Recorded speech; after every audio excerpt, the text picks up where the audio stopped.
नमस्कार साथियों, स्वागत है आपका हमारे चैनल एक संदेश पर।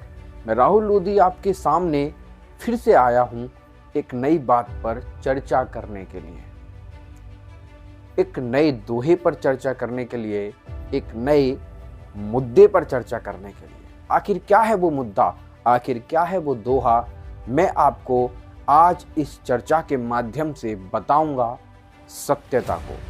आजकल क्या हो चुका है कि सनातन धर्म को बदनाम करने के लिए नए नए प्रपंच रचे जा रहे हैं, नए नए लोग सामने आ रहे हैं। कोई मनुवाद कुछ कहता है तो कोई कुछ कहता है तो कोई कुछ कहता है। हालांकि संविधान में सभी को बोलने का अधिकार मिला है तो वो सब बोल सकते हैं, उल्टा सीधा जैसा भी हो बोल सकते हैं। किसी धर्म के बारे में, कोई भी धर्म हो, किसी धर्म के बारे में उल्टा सीधा बोलकर वो राजनीतिक वर्चस्व और प्रसिद्धि हासिल तो कर सकते हैं, लेकिन समाज को तोड़ने का जो कार्य वो कर रहे हैं वो खुद नहीं जानते वो कितना बड़ा प्रपंच खुद के व्यक्तित्व के साथ रच रहे हैं। ये हमारी बहुत बड़ी मिस्टेक है कि हम ऐसे लोगों को जो समाज को तोड़ने का कार्य करते हैं, चाहे वो किसी भी जाति से आता हो, चाहे वो किसी भी धर्म से आता हो, हम ऐसे लोगों को सर पे बिठाकर उन्हें नाचने पर मजबूर करते हैं कि आओ मुझ पर नाचो, मेरे सर पर नाचो। ऐसे लोगों को बढ़ावा क्यों दिया जाता है मुझे पता नहीं।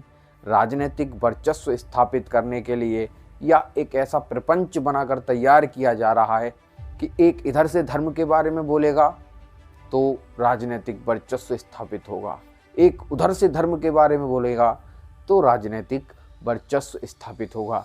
ऐसा ही एक और मुद्दा निकल कर आया है रामचरितमानस को लेकर, जिसे हजारों वर्षों से सनातन धर्म में पवित्र ग्रंथ माना गया है।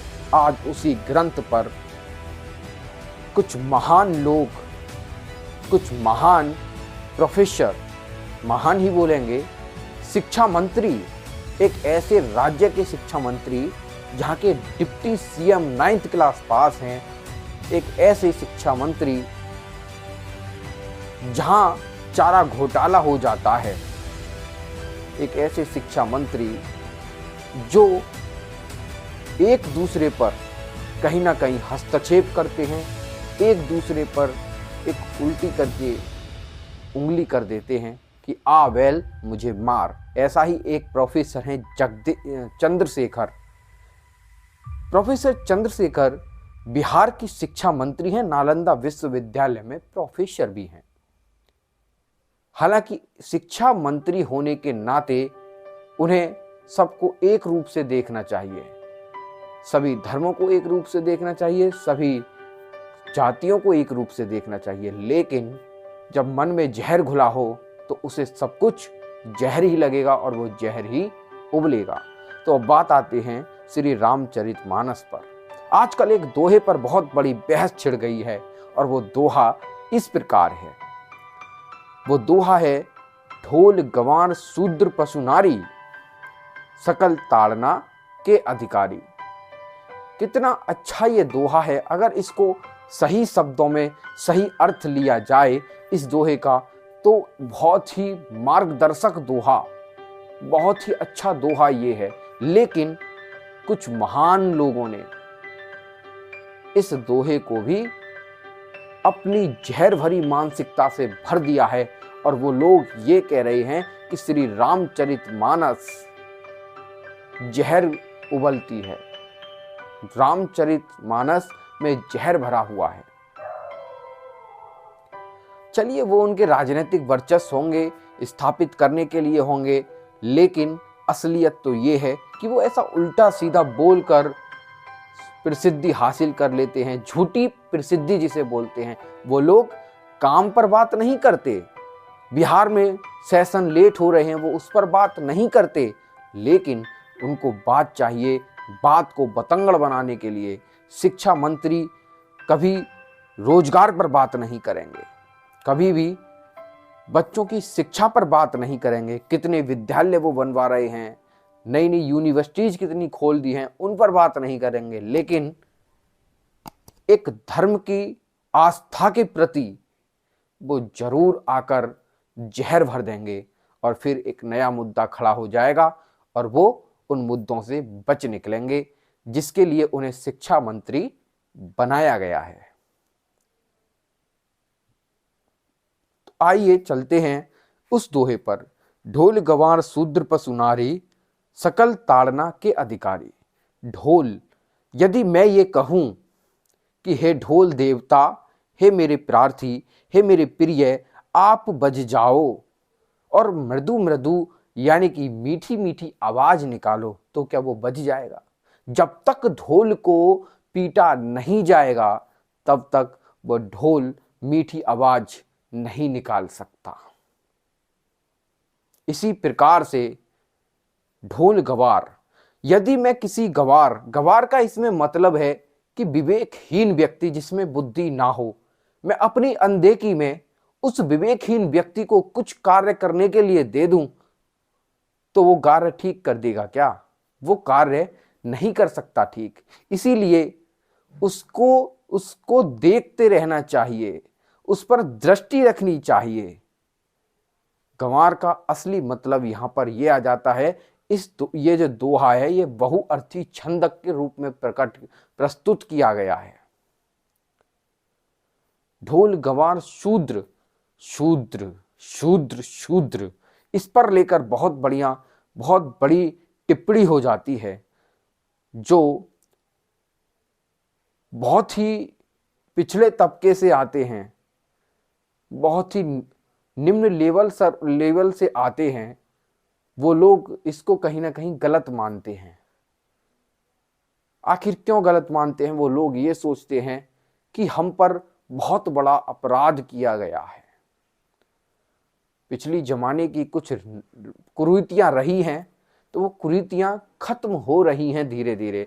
जातिवाद भी अब धीरे धीरे खत्म हो रहा। अगर हम लोग यही सोचते रहे कि हम पर पिछले जन्म में ये हुआ था, हम पे पूर्व में ये हुआ था, तो हम कब आगे बढ़ पाएंगे? यानी कि हमारी सोच तो वही रह गई। ये चीज बहुत बड़ी बड़ी बातें हैं, मैं अपने चैनल के माध्यम से नहीं कहना चाहता, ना ये इन मुद्दों पर मैं बात नहीं करना चाहता, क्योंकि मुझ पर ही लोग उंगलियां उठाएंगे और उठाते भी हैं। तो अब हम बात करते हैं शूद्र वाले शब्द पर। ढोल गंवार शूद्र, देखिए पिछले जो जमाने होते थे प्राचीन काल में, शूद्रों को पढ़ने की अनुमति नहीं थी, उनको न जाने क्या क्या उन पर जुल्म होते थे। इस बात से मुंह नहीं फेरा जा सकता। लेकिन इस दोहे के अनुसार यह लिखा गया, यदि कोई शूद्र पढ़ना चाहता है, यदि कोई शूद्र ज्ञान प्राप्त करना चाहता है, तो वो अच्छे मार्गदर्शन में करे, तो उस पर ताड़ना यानी कि वो अच्छा मार्गदर्शक से अपना ज्ञान प्राप्त कर सकता है, एक अच्छे मार्गदर्शन में ज्ञान प्राप्त कर सकता है। इसमें शूद्र का मतलब ये है, लेकिन निकालने वाले तो न जाने क्या क्या इस दोहे से निकाल रहे हैं। शूद्र का मतलब कुछ और ले रहे हैं, कुछ अन्य चीजें ले रहे हैं। ऐसा कुछ भी नहीं है। ये वो अपने राजनीतिक स्थिति को सुधारने के लिए कर रहे हैं, प्रसिद्धि के लिए कर रहे हैं। आखिर जो करना है करते रहेंगे, स्वतंत्रता है बोलने की। अब आती है ढोल गंवार शूद्र पशु। देखिए पिछले जमाने में प्राचीन काल में बैल हुआ करते थे, यहां तक कि घोड़ा। एक बहुत अच्छा उदाहरण मैं दूंगा। जब बैल हुआ करते थे तो यदि हम बैल को यूं ही छोड़ दें तो वो यूं ही खेत को जोत देते थे। लेकिन यदि हम उन पर अपना मार्गदर्शन करें, उनका मार्गदर्शन करें, यदि हम उन पर दृष्टि रखें और उनको बार बार ये कहें इधर चल उधर चल, इधर चल उधर चल, बाएं चल दाएं चल, तो कहीं ना कहीं वो इसी प्रकार से चलने लगते थे। तो यहां पर ताड़ने का मतलब आ गया दृष्टि रखना।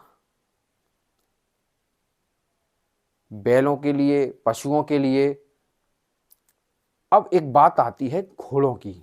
एक घोड़े का उदाहरण मैं दूंगा कि घोड़ा दौड़ता जाता है, दौड़ता जाता है, दौड़ता जाता है। उसे नहीं पता रहता कि मैं क्यों दौड़ रहा हूँ। रेस में भी जब वो दौड़ता है तो उसका मालिक बार बार उसके, एक वो होती है लकड़ी होती है, उसमें चोवा लगा रहता है, तो वो उसे घुसाता है, वो उसे पीड़ा देता है। क्यों देता है? वो उसे जिताना चाहता है। किससे जिताना चाहता है? अपनी दृष्टि से जिताना चाहता है। यदि वो उस प्रकार से उसे ताड़ेगा नहीं, उसे मार्गदर्शित नहीं करेगा, तो वो घोड़ा रेस हार जाएगा। इसका मतलब इस दोहे में यही है। अब आती है नारी की बात। देखिए, हमारे प्राचीन काल में नारी का एक विशेष महत्व रहा है। चाहे वो धार्मिक ग्रंथ हों, चाहे कुछ अन्य चीजें हों, उनमें नारी पूजने योग्य है। हमने सरस्वती माता जी को भी पूजा है, हमने दुर्गा माता को भी पूजा है, हमने काली माता जी को भी पूजा है। नारी का पूजन हम करते आए हैं और यही कारण है कि हमारे प्राचीन ग्रंथ, वेद या कुछ भी हों, उनमें नारी को कभी अकेला नहीं छोड़ा गया है। क्योंकि नारी जब छोटी होती है तो उसका पिता होता है, नारी जब बड़ी होती जाती है तो उसका भाई होता है, नारी जब शादी योग्य हो जाती है तो उसका वर होता है, पति होता है। मतलब कि नारी को कहीं भी अलग नहीं छोड़ा गया है। नारी पर दृष्टि रखना, नारी एक रत्न है। यदि हम नारी रत्न पर दृष्टि नहीं रखेंगे, उसको सुरक्षित नहीं रखेंगे, तो आपने देखा होगा कुदृष्टि वाले लोग रत्न को चुराने का प्रयास करते हैं।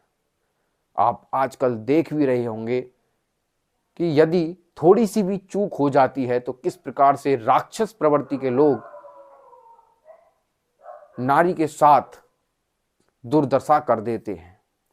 तो इसमें नारी का मतलब यही कहा गया। तो मैंने ये पूरे दोहे का मतलब आपको बताया है।